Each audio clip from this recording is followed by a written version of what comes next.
Hello, my friends. David Daniel here. So happy to be with you again. Last week we talked about misery. Great, right? This week we're going to talk about happiness and what is it that creates or cultivates a happy mind.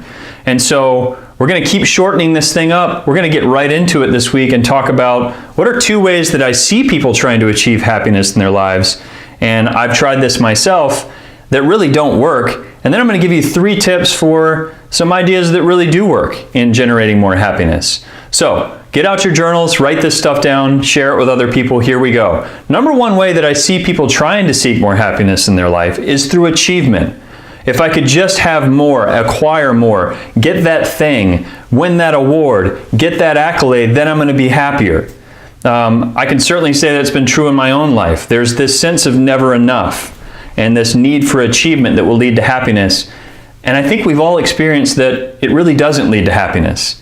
And what I've learned in my own life is the level of happiness I thought I was going to get out of something, out of an achievement, is actually equal to the amount of disappointment that I feel when I don't feel happier after achieving it. So look out for that in your life. Number 2, I see people trying to avoid struggle as a way of being happier and going around their struggles, around their challenges. And we really need to let go of the belief that we're not meant to struggle, that we're not meant to have challenges. We are meant to struggle. We are meant to have challenges, and ultimately if we take our challenges on head on, or we get some help from other people, it actually leads to more happiness in our lives in the end. If I think back on times when I've dealt with struggle and challenge, those are the times when I did the most growing in my life, and I feel most proud of those times. So if you're trying to avoid struggle and avoid challenge as a way of achieving more happiness, my experience and experience I've spoken with other people is that's not really what ends up happening. So look out for where you're trying to overachieve and where you're avoiding struggle and pain. So now let's get into what are some things that have worked for me in terms of making me happier. Number 1 thing, learning. We have a cycle in our brain called the dopamine opioid cycle. And dopamine is the seeking behavior. It's kind of like a seeking behavior chemical in our brain. And opioids are pleasure. And so we have this idea of seeking out more pleasure. It's the same cycle that's released when we have addictive behavior. We can actually become addicted to learning.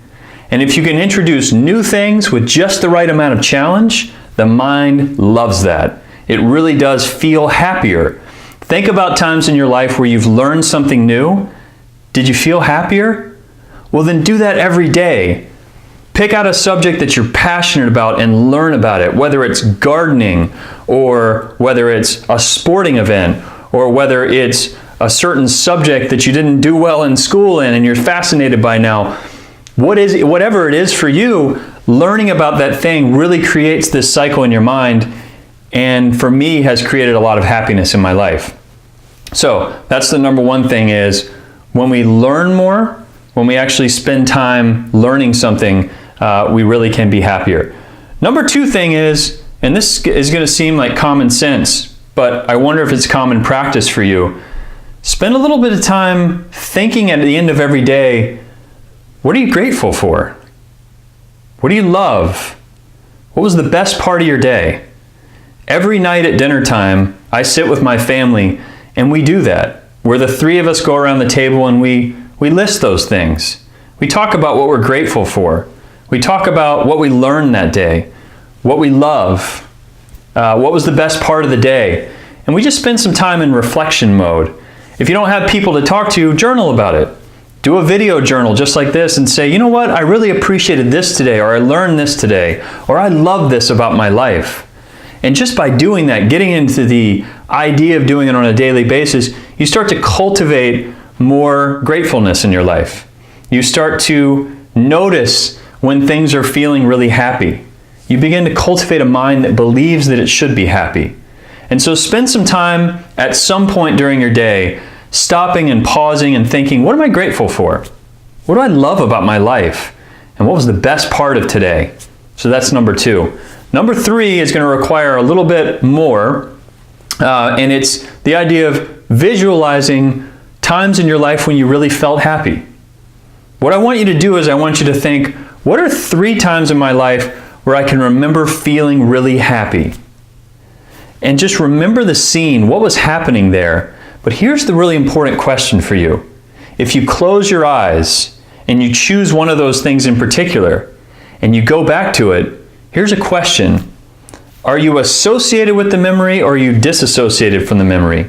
And what I mean by that is, are you looking out on the scene as though you're inside your own head, inside your own eyes? Or are you looking down on the scene as though you're watching a movie with you as one of the actors in the movie? So the difference is, associated means you're in your head, you're feeling your body, you're remembering what you heard, you're remembering what you saw, you remember what you felt. And that associated memory of happiness really embodies the happiness throughout you. It ingrains the happiness in you. Versus disassociated, where you're watching it as though you're watching a movie scene, where you don't get as much of the, what did it feel like to be happy? And so really try this. Try out the associated memory. Think about those happy times. And then on a daily basis, just stop and pause and remember what it felt like to be happy. And remember that you can do this. You can be happy, and you know what it feels like. And so think about associated memories as a way of cultivating a happier mind. So, just to review, what we've talked about is the two ways that I see people trying to be happier in their lives that ultimately don't work. Number one is achievement, and number two is avoidance. So look out for when those things are happening in your life to see, is it really making me happier? And then the three practices we talked about are learning. Learn about something new that's just challenging enough to release that dopamine opioid cycle in your mind. Number two, spend a little bit of time every day thinking about, what am I grateful for? What do I love? What did I learn? What was the best part of my day? Just cultivate that happier mind. And number three, we talked about associated versus disassociated ways of remembering times in your life that you were really happy. So I hope this has been helpful. Please share the video. Thank you guys for the comments. Really appreciate it. And until next time, go out every single day. Be present and aware in every moment. Be gentle and kind with yourself and with others.